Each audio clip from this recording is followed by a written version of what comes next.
ஓம் சாய்ராம். என் அன்பு குழந்தையே, என் மீதான பக்தி உண்மை என்றால் இதை நீ கேட்டேதான் ஆக வேண்டும். இதை நீ கேட்கும் நாளில் உன் விருப்பங்கள் எல்லாம் நிச்சயமாக நிறைவேறும். எவ்வளவு அற்புதமான வாழ்க்கையை பெற்றிருந்தாலும் ஒரு சமயம் வேகத்தில், ஒரு சில சமயம் கோபத்தில், ஒரு சில சமயம் அறியாமையால் சின்ன சின்ன தவறுகள் தெளிந்த நீரோடையை ஓட வேண்டிய வாழ்க்கையில் காட்டாறு வெள்ளம் ஏற்படுகிறது. உன் வாழ்க்கையிலும் நடப்பது இதுதான். நான் என் பிள்ளைக்கு அமைத்து தந்திருப்பதும் அருமையான வாழ்க்கை. ஆனால் நிழலின் அருமை வெயிலில் தெரியும் என்பது போல வாழ்க்கை தடம் புரண்ட பின்புதான் தெரிகிறது அமைந்தது எவ்வளவு அழகான வாழ்க்கை என்று. என் செல்லப்பிள்ளை, நீ இன்னும் கொஞ்சம் பொறுமை காத்திருந்தால், இன்னும் கொஞ்சம் யோசித்து பேசியிருந்தால், இன்னும் சற்று நேரம் அந்த இடத்தில் அமைதியாக செயல்பட்டிருந்தால் இப்படியெல்லாம் நடந்திருக்காது என்ற உன் மனம் வருத்தப்படுகிறது அல்லவா? ஆனால் என்ன யோசித்தும் என்ன வருந்தியும் எதுவும் செய்ய முடியாது. ஏனென்றால் நடந்ததுதான். அதை யாராலும் மாற்ற முடியாது. உன்னாலும் முடியாது, என்னாலும் முடியாது. இனிமேல் எப்படி மீண்டும் உன் வாழ்வில் அழகான பூங்காற்றை வீச வேண்டும் என்பதை பற்றி மட்டும்தான் யோசிக்க வேண்டும். உனக்காக உன் சாயப்பா மீண்டும் ஒரு வாய்ப்பை உனக்காக கொடுக்க காத்திருக்கிறேன் என்பதை மட்டும் புரிந்து கொள். நடந்தவற்றுக்கு யார் வேண்டுமானாலும் காரணமாக இருக்கட்டும். இனி நடக்க வேண்டியது என்னவென்று மட்டும் யோசனை செய்து பார். நீ வைத்த பாசம் உண்மை எனும் பட்சத்தில், என் நம்பிக்கை உள்ள பட்சத்தில் அனைத்தும் சரியாகும் என்பதை உன் மனதில் ஆழமாக பதித்து வை. ஏனென்றால் உன் நம்பிக்கையால் சரி செய். உன் வாழ்க்கையில் எது நடந்தாலும் எல்லாவற்றையும் தாண்டி உனக்கு சந்தோஷம், நிம்மதியான வாழ்க்கையை மீட்டுத் தருவது தானே இந்த சாயப்பாவோட கடமை. எந்த ஒரு காரணத்தை கொண்டும் நடந்ததையும் திரும்பவும் பேசி அந்த இடத்தில் பகைமையை வளர்த்து விடாதே. பக்குவம் என்பது உன்னை காயப்படுத்தியவர்களை நீ காயப்படுத்த வாய்ப்பிருந்தும் காயப்படுத்தாமல் கடந்து செல்வதுதான். புரிகிறதா? இதை நன்றாக புரிந்து கொள். மற்றவர்களுடைய மனதில் நீ தழும்பாக இருக்கக்கூடாது. அருமருந்தாகத்தான் இருக்க வேண்டும். பணிந்து போ என் செல்லமே. பணிந்து போவதால் தவறே இல்லை. பணிவு என்பது ஒருபோதும் அது பலவீனமும் அல்ல, பலம்தான். ஆகவே நடந்ததையே நினைத்து வருந்தி கொண்டிருக்காமல் அடுத்து என்ன செய்தால் இவையெல்லாம் சரியாகும் என்று செயல்படும். நகர்ந்தால் தானே நதிக்கு அழகு, வளர்ந்தால் தானே செடிக்கு அழகு, முயன்றால் தானே மனிதனுக்கு அழகு. அப்படி இருக்கும் பட்சத்தில் இனி உன் வாழ்க்கை எல்லாம் சரியாகும், சீராகும், நேராகும். உன் அன்பு, உன் சந்தோஷம் உன்னை தேடி வரும். இவற்றை எல்லாவற்றையும் வரவேற்க தயாராக இரு. வளைந்து நெளிந்து சென்றால்தான் செல்ல வேண்டிய இடத்திற்கு செல்ல முடியும். அது பாதையினாலும் சரி, வாழ்க்கை என்றாலும் சரி. உனக்கு நல்ல காலம் நெருங்கிவிட்டது. இது சாயப்பாவின் சத்திய வாக்கு.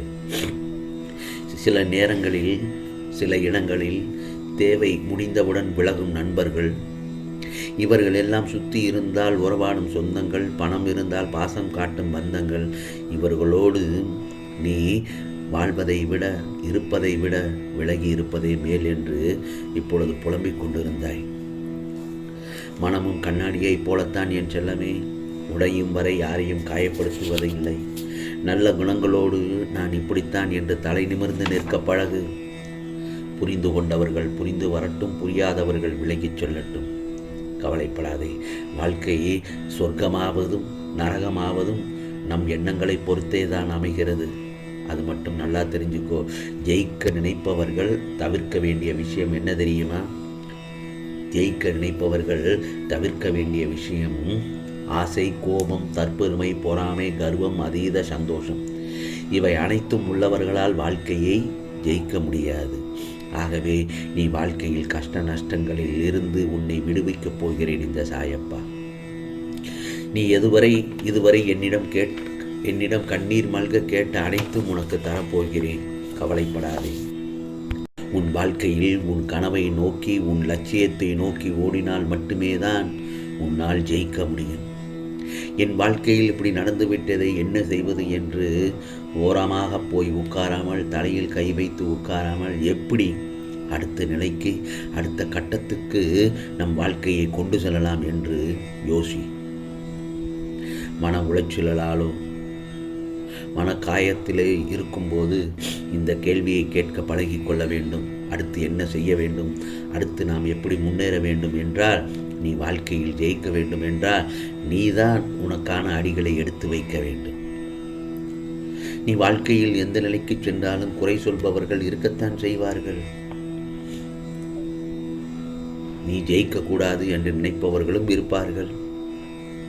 நீ வாழ்க்கையில் முன்னேறவே கூடாது என்று ஆசைப்படுபவர்களும் இருப்பார்கள். புரிகிறதா? உன் வளர்ச்சியிலேயே போட்டி போடுபவர்களும் இருப்பார்கள். உன்னை வெறுப்பவர்கள் முன்பு வெற்றி பெற்று காட்டு. உன்னுடன் போட்டி போடுபவர்களிடம் வெற்றி பெற்று காட்டு. உன் திறமையே பதில் சொல்லிவிடும். சோர்ந்து போய் விடாதே, துவண்டு விடாதே. நீ ஜெயிக்கக்கூடாது என்று ஆசைப்பட்டவர்கள் முன்பு நீ ஜெயித்து காட்டு. இந்த உலகமே உன் மீதும் என் மீதும் உள்ள நம்பிக்கையை மட்டும் கைவிட்டு விடாதே. நீ போராடி போராடி களைத்து போய்விட்டாய். எல்லா தெய்வங்களையுமே நீ மனதார வழிபடுகின்றாய். உன் செயல்களில் எந்த தவறும் இல்லை. உன் போராட்டத்துக்குரிய பரிசை பெறப்போகின்றாய். இதோ உன் சாயப்பா நான் ஷீரடியிலிருந்து உனக்காகவே சொல்கிறேன். வாழ்க்கை போராட்டத்தில் நீ ஜெயித்து விட்டாய் என் செல்லமே. இனி உனக்கு கவலை, கஷ்டம் இல்லை. நீ வாழ்க்கையில் உயர்ந்த இடத்திற்கு செல்லப் போகிறாய். பிறகு உன் வாழ்க்கை செழிப்புடன் சந்தோஷமாக இருக்கப் போகிறது. இந்த நல்லதொரு காலை பொழுதில் உன் சாயப்பா உனக்காக கொடுக்கும் ஆசீர்வாதங்களை பெற்றுக்கொள்ள தயாராக இரு என் செல்லமே. சந்தோஷமாக வாழப்போகிறாய்.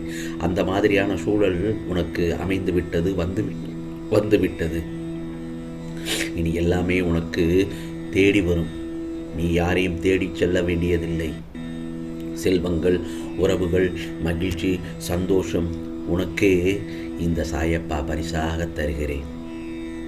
பெற்றுக்கொள்ள தயாராக இரு. இனி உன் கஷ்டங்கள் அனைத்தும் சூரியனை கண்ட பனி விலகுவது போல விலகப் போகிறது.